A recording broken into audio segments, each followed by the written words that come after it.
마태복음이 전하는 복음 그 60번째 시간입니다. 오늘은 이제 지난 시간에 이어서 23절 말씀을 시작으로 오늘 이 마태복음 21장 말씀을 마무리하고자 합니다. 오늘 말씀은 이스라엘의 종교 지도자들이라고 할 수 있는 대제사장들과 또 그 백성들의 장로들이 던지는 하나의 질문으로 시작되고 있습니다. 그 질문의 내용은 뭐냐면 네가 무슨 권위로 이런 일을 하느냐라는 질문입니다. 23절 말씀을 보시면요, 예수께서 성전에 들어가 가르치실새 대제사장들과 백성의 장로들이 나와 이르되 네가 무슨 권위로 이런 일을 하느냐, 또 누가 이 권위를 주었느냐 라고 말씀하고 있죠. 그러니까 이들이 지금 예수님께 질문을 던지고 있는 것입니다. 네가 무슨 권위로 이런 일을 하느냐. 여기서 말하는 이런 일은 어떤 일을 얘기하겠어요? 앞서 있었던 그 사건들을 얘기합니다. 예수님이 성전 안에서 성전을 청결 사건이 있었죠. 그래서 그들이 장사하는 사람들, 매매하는 사람들, 비둘기 파는 사람들, 한전상들의 상을 엎으시고 그들을 내쫓으셨습니다.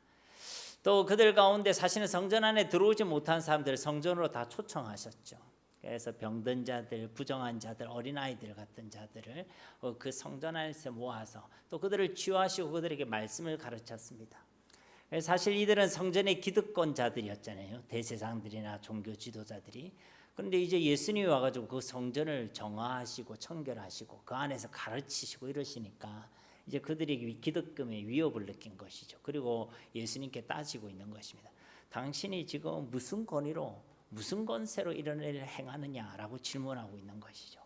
근데 이 질문은 단순히 그 권위의 출처를 묻는 것이 아니라 예수님의 정체성에 대해서 묻고 있는 것이죠. 쉽게 말하면 예수님 당신은 누구십니까? 라고 얘기하는 것입니다. 이게 정말 궁금해서 묻는 것일까요? 아니면 그냥 따지고 불신해서 묻는 것일까요? 당연히 후자 쪽입니다. 이들은 예수님이 누군지를 모르지 않습니다. 목수의 아들, 요셉의 아들이란 걸 잘 알죠. 나사렛 출신의 사람이란 걸 잘 압니다. 정작 그런데 무엇을 모릅니까? 예수님이 그리스도이신 것을 모르는 것이죠. 마가복음에 보면 오늘 말씀에는 그냥 종교 지도자들 중에 대제사장들 그리고 또 백성의 장로들만 되어 있다 되어 있는데 이 병행복음 마가복음에 보면 여기에 서기관도 포함되어 있다고 되어 있습니다. 이들의 연합체를 우리는 산헤드린 공의회라고 얘기하죠. 이 산헤드린 공의회는 유대인들에게 있어서는 최고의 의결 기관이라 할 수 있습니다.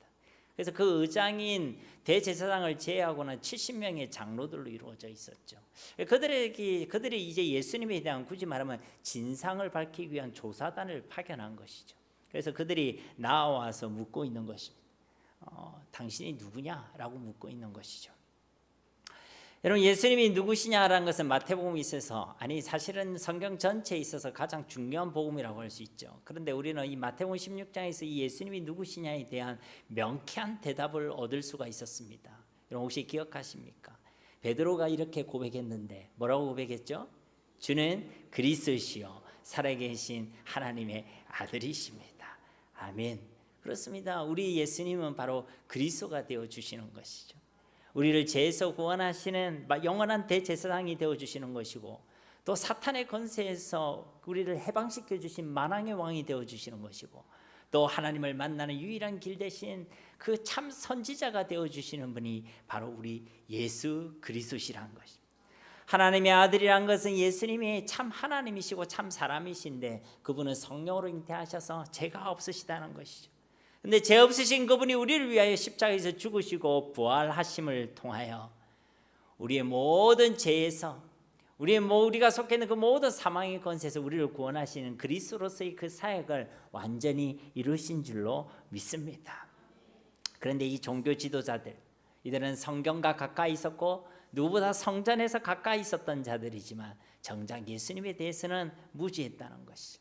그래서 예수님이 누구시냐라고 질문하고 있는 것입니다. 근데 사실 예수님께서는 이전에 그 사건들을 통해서도 예수님 당신께서 누구이신지를 분명하게 말씀해 주셨죠. 성전 청결 사건을 통해서 이 성전 주인이 바로 예수님이고 또 성전 자체가 예수님임을 증거하셨습니다. 그래서 이 성전을 통해서 유대인이든 이방인이든 부정한 자들은 다 그들이 예수님을 믿고 그 성전으로 모여들 것을 구약에서부터 꿈꿔오셨던 것이죠. 그래서 이 성전이 그렇게 천하 만민이 모이는 만민이 기도하는 집이 되어지는 거, 이게 바로 예수님의 비전이었고 예수님의 소원이었다는 것입니다. 그러니까 예수님의 그 사역에는 구원의 의미도 있고 또 심판의 의미도 함께 있었던 것이죠. 그러나 그 성전에 합당하지 않는 자들, 회개하지 않는 자들은 내쫓으시고 엎으시고 또 무화과 나무가 마르게 된 것 같이 하나님의 그 심판이 반드시 있음을 함께 말씀해 주신 것입니다. 그런데 이들은요, 그 예수님을 알아보지 못했다는 것이죠. 그래서 회개하지 아니했습니다. 회개의 복음이 그들에게 선포되어졌지만 그들은 회개하지 아니했다는 것이죠. 오늘 본문 말씀에 통해서도요, 예수님께서는 구원의 메시지와 심판의 메시지를 함께 주고 계십니다. 회개하는 자는 이 구원의 은총을 받아 누리게 되는 것이고, 회개하지 않는 자는 하나님의 심판의 얼굴을 마주할 수밖에 없게 된다는 것입니다. 24절 말씀도 보시면요, 예수께서 대답하시되 나도 한 말을 너에게 물으리니 너희가 대답하면 나도 무슨 권위로 이런 일을 하는지 이르리라. 제사장들과 이 장로들의 질문에 대해서 예수님께서는요, 또 다른 질문을 통해서 대답하고 있죠. 나도 질문 하나 하겠다. 그런데 이 질문에 너희들이 대답을 하면 나도 대답을 해주겠다. 이렇게 말씀하신 것입니다. 그 질문의 내용이 무엇인가? 25절 이하의 말씀에 보면 요한의 세례가 어디로부터 왔느냐? 지금 요한의 세례에 대해서 질문하고 계십니다. 하늘로부터냐 사람으로부터냐?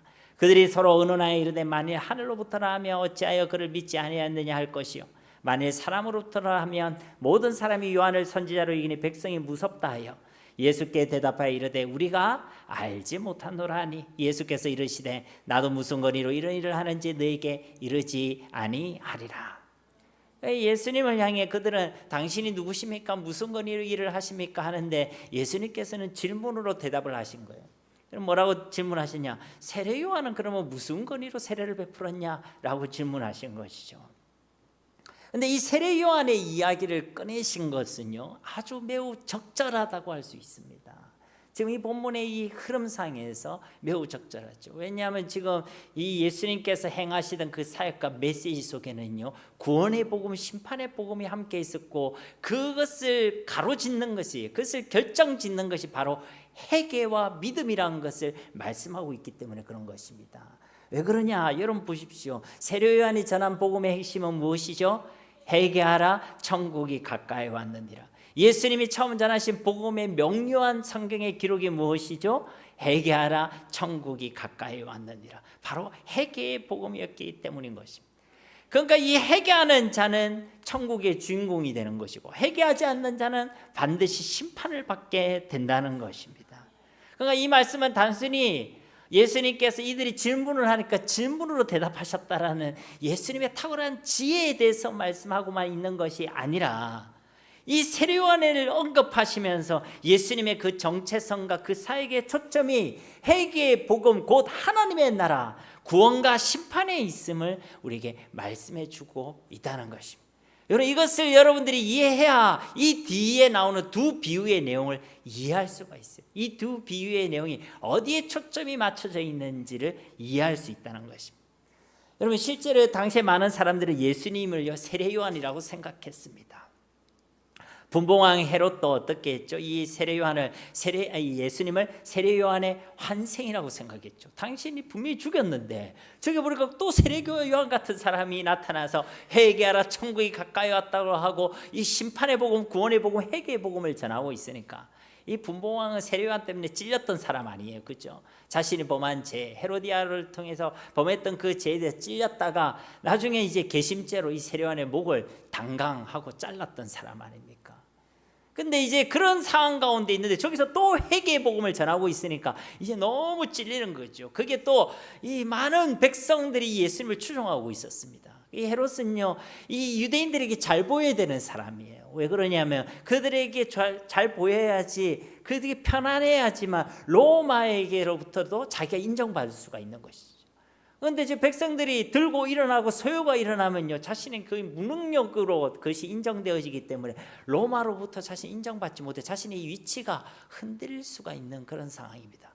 근데 저게 회개의 복음을 전하는 자가 있으니까 이 예수님을요 세례 요한의 환생인가 그렇게 생각했다는 것이죠. 앞서 말한 마태복음 16장에서 예수님이 질문하셨잖아요. 사람들이 나를 누구라 하느냐. 그때 첫 번째 나온 얘기가 무엇입니까?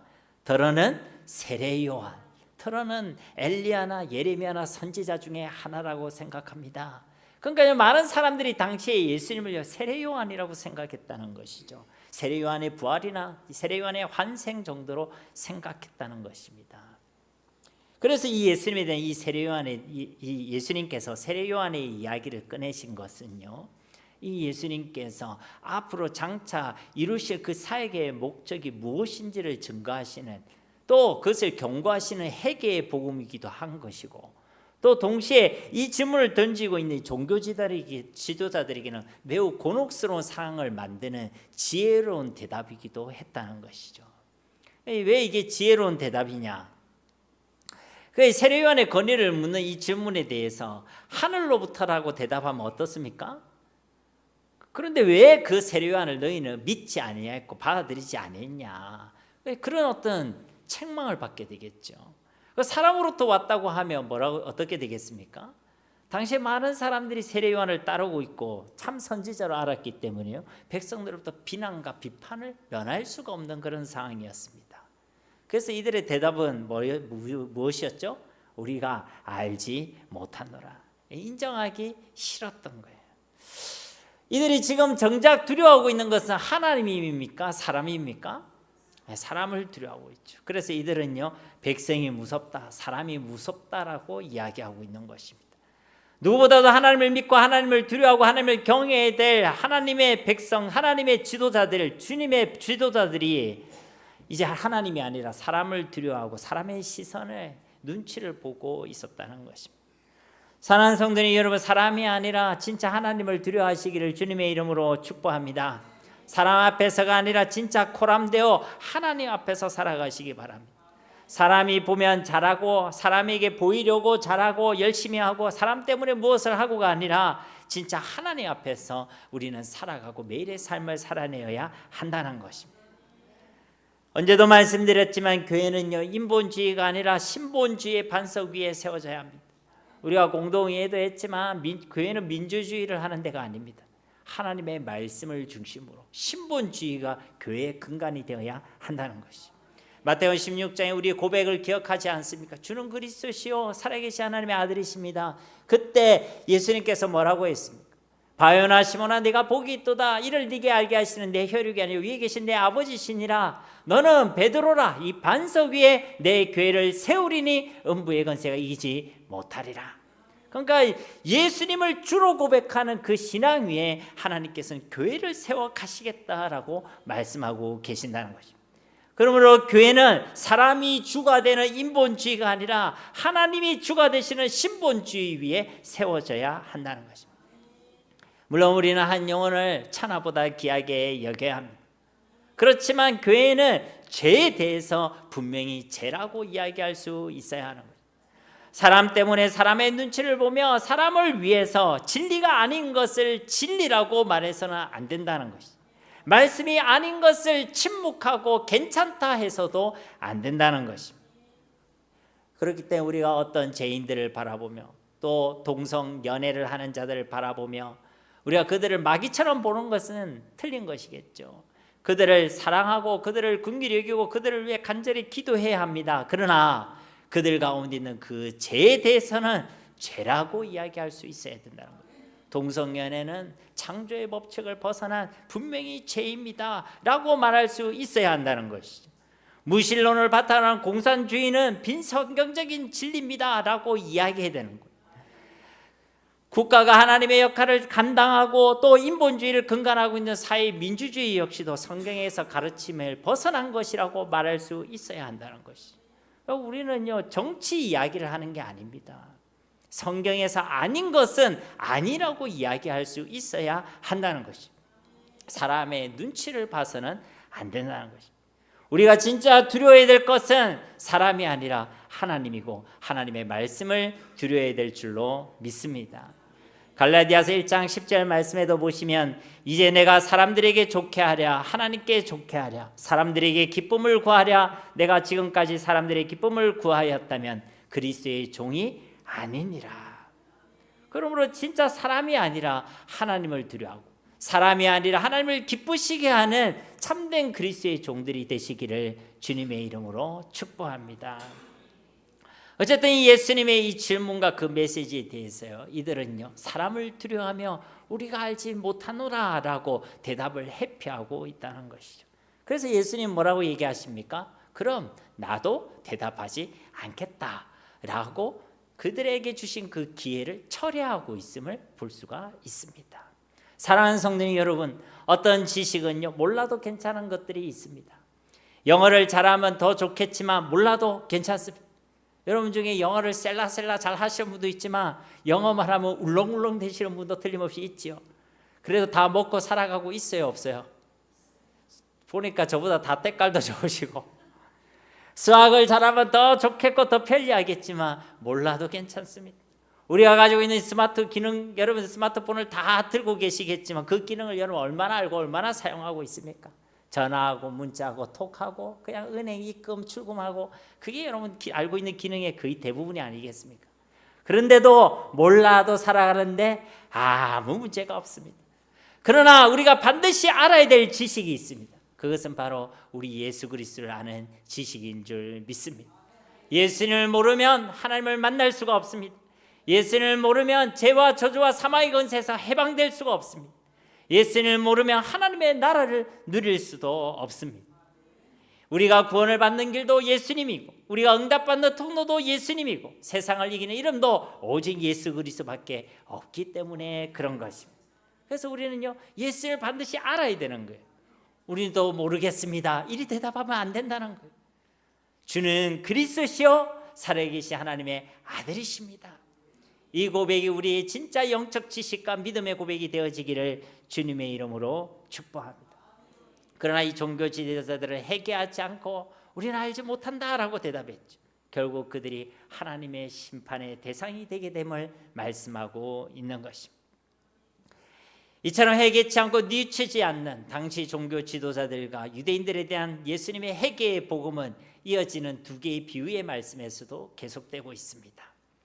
먼저 28절에서 30절 말씀에 보시면요, 그러나 너희 생각에는 어떠하냐? 어떤 사람에게 두 아들이 있는데 맏아들에게 가서 이르되 예 오늘 포도원에 가서 일하라 하니 대답하여 이르되 아버지 가겠나이다 하더니 가지 아니하고, 둘째 아들에게 가서 또 그와 같이 말하니 대답하여 이르되 실소이다 하였다가 그 후에 뉘우치고 갔으니. 그러니까 여기에 나온 첫 번째 비유는 두 아들에 대한 비유가 기록되어져 있죠. 여기서 말하는 이 어떤 사람은 하나님 아버지를 의미합니다.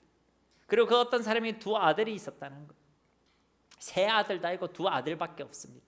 이 말은요 이 땅에 두 종류의 사람밖에 없습니다.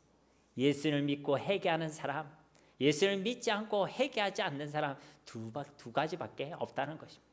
적당하게 둘쯤에 있으면서 우리 믿으면서도 회개하지 않는 사람, 그런 사람은 없다는 것이죠. 근데 여기서 포도원에 가서 일하라는 이 말씀은요 회개의 복음을 얘기하는 것입니다. 근데 이 회개의 복음에 대해서 첫째 아들은 어떻게 했습니까? 대답은 잘했죠. 믿겠습니다. 회개하겠습니다. 아버지 내가 가겠습니다. 대답은 잘했습니다. 그런데 정작 갔어요 안 갔어요? 안 갔습니다. 대답은 찰떡같이 해놓고는, 우리도 그럴 수 있습니다. 아멘, 내가 믿습니다. 순종합니다. 용서하겠습니다. 사랑하겠습니다. 믿음으로 살겠습니다. 하늘의 소망을 두고 살겠습니다. 찰떡같이 대답을 해놓고는 삶은 그렇게 살아내지 않는 경우가 있다는 것이죠. 그럼 이것은 어디에 해당되겠어요? 첫째 아들에 해당되는 첫째 아들. 반면에 둘째 아들은 어떻습니까? 대답은 어떻게 했어요? 싫습니다.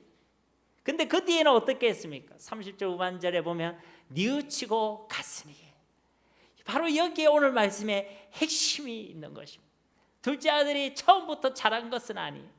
처음 대답은요 엉터리고 잘못된 것이었습니다. 아버지가 얘기하는데, 우리를 치면 하나님이 얘기하는데 싫다고 얘기했다는 거예요. 감히 싫다고 얘기했다는 거예요. 그런데 그 곧 이 둘째 아들은요 그 엉터리 대답 가운데 머물러 있지 않았습니다. 그 죄악 가운데 머물러 있지 않았습니다. 그 실수 가운데, 그 실패 가운데 머물러 있지 않았습니다. 어떻게 했죠? 뉘우쳤어요. 회개했습니다. 말로만 회개한 것이 아닙니다. 뉘우치고 돌아갔습니다. 회개에 합당한 열매를 맺어진 줄 믿습니다. 그러니까요 이 회개했다는 거예요. 이런 둘 중에요 누가 더 순종의 길, 믿음의 길을 걸어간 것입니까? 바로 둘째 아들인 것입니다. 31절과 32절 말씀에도 보면 그들 중에 누가 아버지의 뜻대로 하였느냐 이르되 둘째 아들이니이다. 예수께서 그들에게 이르시되 내가 진실로 너에게 이르노니 세리들과 장녀들이 너희보다 먼저 하나님의 나라에 들어가리라. 요한이 의의 도로 너희에게 왔거늘 너희는 그를 믿지 아니하였으되 세리와 장녀는 믿었으며 너희는 이것을 보고도 끝내 뉘우쳐 믿지 아니하였도다. 이 두 아들 중에 누가 하나님의 뜻대로 했느냐? 둘째 아들이라는 거예요. 그러니까 진짜 중요한 건 뭐냐면 우리가 얼마나 실수를 하지 않느냐, 얼마나 죄를 짓지 않느냐, 그것이 아니라 우리가 때로는 연약함 때문에 우리의 죄성 때문에 실수도 하고 죄를 범할 수는 있지만은 그 죄에 대하여 우리가 깨닫고 뉘우치고 회개하고 돌이키느냐 그렇지 않느냐. 그것이 죄임을 알고도 회개하지 않고 여전히 그 죄 가운데 내가 머물러 있느냐 그렇지 않느냐, 그것이 사실은요 더 중요한 것입니다. 우리가 어떤 실패와 어떤 제약의 자리에 있다 할지라도 우리가 뉘우치고 예수님의 이름으로 기도하고 회개하여 돌이키면 그 누구라도 하나님의 나라의 주인공이 되게 되는 줄로 믿습니다. 그러나 끝까지 뉘우치지 않으면, 회개하지 않으면 하나님의 맹렬한 심판의 대상자가 되게 된다는 것입니다. 당시 이 종교 지도자들과 많은 유대인들은요 이 첫째 아들처럼 외형과 대답은 찰떡같이 잘 대답하고 있었습니다. 그들의 삶에는 경건의 모양도 있었고 입술에 그럴듯한 믿음의 고백들도 있었습니다. 그러나 실제로는요 안 믿었습니다. 불신앙 가운데 살아갔습니다. 외식하며 살아갔습니다. 하나님이 아니라 자기를 위해 살아갔습니다. 반대로 당시 명백한 죄인이라고 부정하다고 여겨지던 자들, 그들의 대표들이 바로 세리들과 장녀들 아니겠습니까? 이들은요 요한의 그 세례를 받았습니다. 요한을 얘기하는 이유는요 예수님의 그 회개의 복음을 받아들였다는 것입니다. 그래서 이런 자는 어떻게 된다고 합니까? 먼저 하나님의 나라에 들어가리라. 하나님의 나라를 받아들이게 된다는 것입니다. 그렇습니다. 우리가 하나님의 심판을 당하는 정확한 이유는요 우리의 잘못과 우리의 죄 때문만이 아닙니다. 그 죄에서 회개하지 않는 우리의 심령 때문에 우리는 이 하나님의 심판을 받게 되는 것입니다. 우리가 죄를 지었다 할지라도 오늘 우리가 회개하면 하나님의 그 영원한 용서와 그 무한한 긍휼을 우리가 경험하게 되는 줄로 믿습니다. 사랑하는 성도 여러분, 우리 가운데 있는 그 죄악을요 결코 가만히 두지 마시기 바랍니다. 이것 정도는 괜찮겠지, 작은 죄악이라도 괜찮다고 생각하고 쉽게 허용하고 그러지 마시고 하나님이 그것을 죄임을 깨닫게 했을 때, 또 우리에게 회개의 시간과 회개의 복음을 주셨을 때 속히 뉘우치고 회개하고 돌이키시기를 예수님의 이름으로 축복합니다. 이런 회개의 복음에 대한 메시지는요 두 번째 비유인 포도원 농부의 비유에서도 계속되고 있습니다. 33절 말씀을 보시면 다른 한 비유를 들으라. 한 집 주인이 포도원을 만들어 산 울타리로 두르고 거기에 즙자는 틀을 만들고 망대를 짓고 농부들에게 새로 주고 다국에 갔더니, 한 주인이 무엇을 만들었다고 되어 있습니까? 포도원. 그것도 그냥 포도원이 아니라 아주 완벽한 포도원을 만들고 있죠. 산짐승이나 아니면 도적이 침범하지 못하도록 산 울타리도 치고 또 그들을 감시하기 위한 망대 시설도 갖추고 있고, 그러니까 그리고 거기서 수확된 그 포도의 즙을 짤 수 있는 그런 틀과 시설도 갖추고 있음을 우리가 보게 됩니다. 그러니까 이 포도원으로서 갖춰야 될 모든 시설들이요 완벽하게 갖추어져 있다는 것이죠. 근데 이 포도원은요 바로 우리에게 맡기신 그 복음을 얘기하는 것입니다. 회개의 복음을 얘기하는 것이, 하나님께서 우리에게 맡겨주시고 우리에게 허락하신 예수 그리스도의 복음에는 조금도 부족함이 없는 줄 믿습니다. 진실로 우리를 구원하고 우리를 하나님의 사람으로 온전하게 하고 우리로 모든 선한 일을 행할 능력을 갖추게 함에 있어서 이 복음에는 조금도 부족함이 없다는 것이. 그런데 그러면 무엇이 문제냐? 그 복음을 받은 우리 인생들, 이 농부들이 문제들이란 것. 그래서 이 비유의 말씀이 이를 분명하게 밝히고 있는 것이죠. 34절 이하에 있는 말씀, 우리 41절까지 한 절씩 교독해서 다시 한번 우리 말씀을 봉독하도록 하겠습니다. 열매 거둘 때가 가까움에 그 열매를 받으려고 자기 종들을 농부들에게 보내니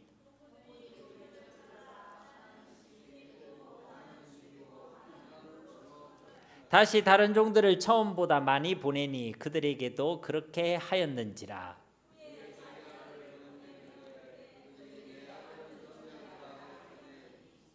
농부들이 그 아들을 보고 서로 말하되 이는 상속자니 자 죽이고 그의 유산을 차지하자 하고. 그러면 포도원 주인이 올 때에 그 농부들을 어떻게 하겠느냐?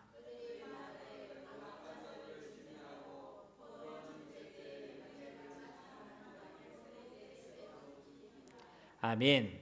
이 포도원 비유를 통해서 우리는요 세 가지 메시지를 함께 나누고자 합니다. 첫 번째 메시지는 역시 끝까지 회개하지 않는 자들의 결말은 진멸과 심판이라는 것을 우리가 기억해야 되는 것이죠.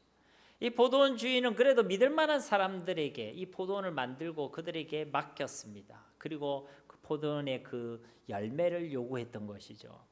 복음을 맡기시고 회개의 복음을 주시고 그 복음에 또 그 회개에 합당한 열매를 우리 주님께서 요구하셨다는 것입니다. 그런데 이들은 어떻게 했죠? 거절했습니다. 단순히 거절한 것이 아니라 이 회개의 복음을 전하는 자들을 때리고 죽이고 돌로 쳐 죽였습니다. 그렇다고 하나님께서 이들을 즉각 심판하시지 않으셨죠. 그들을 기다리시고 그들을 포기하지 않으시는 하나님의 그 신실하심과 긍휼의 모습을 우리가 확인할 수 있습니다. 심판을 유보하시고 또 기다리시고 또 다른 선지자들을 보내시고 계속 기회를 주셨죠. 그런데도 이들은요 끝까지 포기하지 뉘우치지 아니했습니다. 회개하지 아니했습니다. 마침내 이 포도 주인은 어떻게 하죠? 자신의 아들을 그들에게 보내셨습니다. 그래서 이제 그래도 아들이 가면 믿겠지, 봐드리겠지, 존대하겠지 그렇게 생각한 겁니다. 그런데 이 농부들이 어떻게 했죠? 이 아들도 포도원 밖으로 끌고 가서 그곳에서 죽였습니다. 놀라운 것은요, 이 아들이 상속자임을 알았다는 거예요. 상속자임을 알았으면 대우를 하고 존대를 해야 되는데 오히려 자 우리가 저를 죽이자 그리고 우리가 이거 다 차지하자 그렇게 얘기했다는 거예요. 여러분 이 아들이 누구를 나타내고 있습니까? 예수 그리스도이십니다. 하나님께서 이 땅을 얼마나 사랑하십니까? 하나님이 세상을 이처럼 사랑하사 무엇을 주셨다고요? 독생자를 주셨습니다. 아들을 내어주시기까지 이 땅을 우리 인생을 사랑하여 주신 분이 바로 우리 하나님이십니다. 그런데 이 예수님을 이 종교지들과 유대인들은 어떻게 했죠? 예루살렘 성문 밖으로 내쫓고 그리고 그 골고다 언덕 위에 십자가에 못 박아 죽였던 것입니다. 그러니까 이 예수님께서 이 비유의 말씀을 통해 이 구원의 복음, 회개의 복음을 받고도 끝까지 회개하지 않던 그 당시 종교 지도자들과 유대인들의 완악함을 경고하고 계시는 것이고 동시에 예수님 당시께서 앞으로 장차 어떤 순환과 죽음을 당할지를 미리 예고하고 계시는 것입니다. 그래서 이렇게 끝까지 회개하지 않는 자들은 어떻게 된다는 것입니까? 오늘 말씀 보니까 그 악한 자들은 진멸하고 하나님의 심판을 받게 되고 그 포도는 누가 차지한다고 합니까? 열매를 바칠 만한 다른 농부들이. 그러니까 그 열매에 회개의 열매, 합당한 열매를 맺는 자들이 이 하나님의 나라를 받아 누리게 된다는 것입니다. 이 포도 비유를 통해 우리가 나눌 두 번째 메시지는요, 하나님 우리에게 열매를 기대하신다는 것입니다. 우리에게 복음을 주시고 그 복음에 합당한 열매, 회개의 복음을 주시고 회개에 합당한 열매를 맺기를 하나님께서는 소원하신다는 거예요. 그래서 오늘 34절 말씀에도 보면 열매 거둘 때가 가까움에 그것을 확인하실 때가 가까이 왔다는 것이죠. 그때가 있다는 것입니다. 그 열매를 받으려고 자기 종들을 농부들에게 보내니 그러니까 그 열매를 확인하시고 찾으신다는 것이죠. 우리 주님은 반드시 여러분에게 열매를 물으실 것입니다. 그 열매를 확인하실 것입니다. 예루살렘 성전에 들어가는 그 길에 그 길가에 있는 한 무화과 나무 잎사귀를 보면서 예수님 가서 찾으셨잖아요. 열매가 있나 열매가 없나. 열매 없었어요. 성경은 때가 아니었다라고 얘기하지만 그때는요 무화과의 일반적인 때를 얘기하는 것입니다. 진짜 하나님이 우리에게 얘기하시는 그 때는요 우리가 생각하는 때가 아니에요. 하나님이 언제 그것을 찾으실지 모릅니다. 내일 찾으실 수도 있고 내일 모레 찾으실 수도 있고 10년 뒤에 찾으실 수도 있고 그 열매를 우리에게 확인하고자 하실 때 우리는 그 회개의 복음에 합당한 열매가 우리 가운데 있어야 될 줄로 믿습니다. 아니 생명이 있는데 열매가 없을 수 있습니까? 그럴 수가 없습니다. 생명이 있으면 반드시 열매가 나타나게 되어 있다는 것이죠. 그래서 하나님 우리에게 무리한 요구를 하시는 것이 아닙니다. 그 생명을 가지라, 그 생명을 충실하라, 그 생명을 누리라 라고 말씀하고 계시는 것입니다. 우리 속에 계신 그 예수님을 내가 알고 믿고 누리면 우리 삶 가운데 그 예수님의 열매가 맺어지게 된다는 것이죠. 41절 말씀에도 보면 포도원은 제때 열매 받칠 만한 다른 농부들에게 새로 줄지니라. 그러니까 이 포도원은 누구에게 주느냐? 열매 맺는 자들에게 준다는 것이죠. 하나님께서는 우리에게 열매를 확인하시고 열매를 반드시 찾으신다는 것을 우리가 오늘 이 말씀을 통해 기억해야 하는 것입니다. 43절 말씀에도 보면 그러므로 내가 너에게 이르노니 하나님의 나라를 너희는 빼앗기고 그 날에 열매 맺는 백성이 받으리라. 아멘. 열매 맺는 백성이 이 땅에서도 하나님의 나라를 받아 누리게 되는 것입니다. 저 하늘에서도 영원한 상급을 받게 되는 줄로 믿습니다. 그러므로 사랑하는 성도 여러분, 입만 무성하고 아무런 열매가 없는 삶이 아니라 열매 맺는 삶, 곧 예수님을 알아가고 예수님을 닮아가고 우리의 삶 가운데 성령의 능력이 나타나고 성령의 열매가 맺어지고 회개에 합당한 거룩한 열매가 맺어지고 영원의 생명의 열매가 맺어지는 저와 여러분이 다 되시기를 주님의 이름으로 축복합니다. 이 포도 농부 비유를 통해 우리가 세 번째로 나눌 메시지는요, 바로 이 농부들의 착각에 대해서입니다. 이 농부들이요 착각하고 있어요. 무엇을 착각하냐면 이들은 자신이 주인을 거부하고 하나님을 거부하고 말씀을 거부하면 이 포도원이 내 것이 될 거라고 생각했습니다. 그래서 거듭되는 그 하나님의 말씀과 초청에 대해서요 이들은 거부했고 저행했고 더 악의적으로 반응했던 것입니다. 하나님께서 그 포도원을 맡기셨는데 주인이 베푸신 것을 통해서 이들은요 내 것을 쌓으려고만 했다는 거예요. 이것이 바로 그들이 가지고 있는 착각이었습니다. 다 하나님의 것인데 내가 하나님을 거부하고도 그것을 차지할 수 있다고 생각한 것이 착각이었고, 하나님이 베푸신 것인데 그것을 통해 내 것만 챙기려고 했던 것이 이들이 가지고 있던 착각이었다는 것입니다. 오늘날도 이 땅을 살아가는 많은 인생들의 모습 가운데요 이런 착각의 모습이 가득합니다. 예수님을 안 믿는 사람은 말할 것도 없습니다. 그들은 본성적으로 하나님이 우리의 주인이심을 거부하죠. 하나님 우리 주인이심을 거부하면 내가 내 인생의 주인이 된다라고 생각합니다. 그래서 복음을 전하면 나는 아무것도 안 믿습니다, 나는 나를 믿습니다 하는 사람이 많습니다. 그게요 착각입니다. 내가 하나님이 주인 되심을 거부하면 내가 내 인생의 주인이 될 것 같지만 그렇지 않습니다. 하나님을 거부하는 그 순간 우리는 죄의 노예가 되고 사망의 노예가 되고 사탄의 주가 되게 되는 것입니다. 그러니까요 우리가 하나님의 우리 주로 인정한다는 것은 그 죄와 사망과 사탄의 것에서 해방되는 것입니다. 하나님의 자녀로서 이 땅을 살아가게 되는 것입니다. 그런데 더 안타까운 사실은 오늘날 이 땅에 예수를 믿는 그리스도인들도 이런 착각 가운데 살아간다는 것입니다. 예수를 믿는 그리스도인들도 하나님을 거부하고도 하나님의 말씀이 없어도 내가 잘 될 수 있다라고 생각합니다. 예수 믿는 사람도 하나님께서 주신 은혜로 하나님 주신 것으로 자꾸만 내 것을 가지려 하고 내 것을 쌓으려고 하는 사람들이 있습니다. 이런 착각은요 하나님과 그의 말씀에 대한 무지함에서 나오는 것입니다. 예수를 믿지 않는 불신앙에서 나오는 것입니다. 그러니까 이 착각은 괜찮은 게 아닙니다. 불신앙이고 어리석은 것이라는 것입니다. 그러므로 우리는 착각해서는 안 되는 것입니다. 주님 없이는 살 수 있다가 아니라 주님 없이는 살 수 없습니다. 하나님을 통해 내 것을 쌓으려는 자가 아니라 하나님을 통해 그 보화를 하늘의 것에 쌓고 이 모든 것이 주님의 것임을 고백하는 자들이 되어야 할 줄 믿습니다. 우리는요 하나님의 은혜를 그래서 간절히 찾는 자가 돼야 돼요. 내 삶에 하나님으로 공급되어지는 뭔가가 없는데도 난 괜찮아 하는 게 아니라 하나님의 은혜가 없이는 내가 죽을 것 같습니다. 하나님으로부터 주어지는 무엇이 없기 때문에 내 마음이 너무 힘듭니다. 그렇게 가난한 마음, 간절한 마음, 애통한 마음을 고백하는 자들이 되어야 할 줄 믿습니다. 그러니까요 철이 없는 아이는요 집에 아픈 일이 있고 슬픈 일이 있어도 계속 웃고 다닙니다. 왜 그렇죠? 철이 없으니까. 제가 또 슬픈 일이 있었잖아요. 제 초등학교 1학년 때 아버지께서 돌아가셨는데 저는 뭣도 모르고 씩씩대고 웃고 그날도 뭐 밖에 나가서 땅 따먹기 이런 게임하고 뭐 그랬던 기억이 있습니다. 철이 없으니까 그걸 모르는 거죠. 우리가 영적으로 성장하고 성숙해지지 않으면 우리 삶 가운데 하나님부터 공급되어지는 그 무엇이 없는데도 나는 좋다고 웃고 다니는 거예요.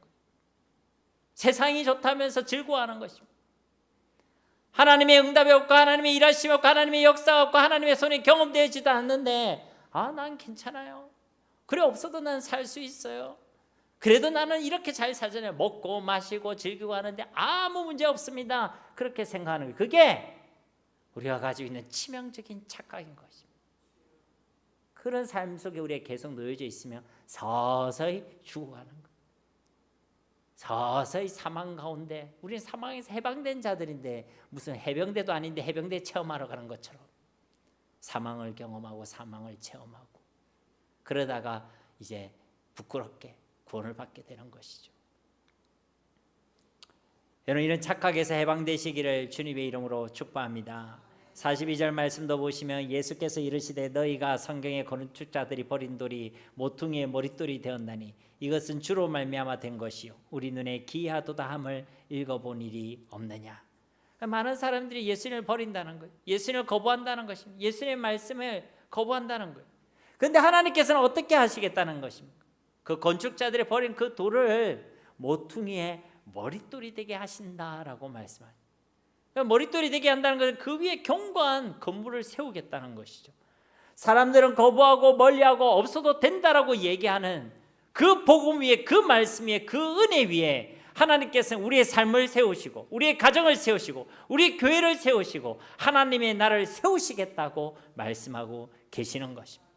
하나님은요 그것을 기이 여기시는 거예요. 사람은 그것을 어리석고 미련하다 여길지 모르겠지만 하나님은 그것이 나의 지혜고 나의 능력이라고 말씀하고 계시는 것입니다. 끝으로 오늘 말씀의 결론에 해당되는 말씀이요 마지막 단락의 말씀입니다. 특별히 우리가 44절 말씀에 우리가 주목하기 원하는데요, 44절 말씀 함께 봉독하도록 하겠습니다.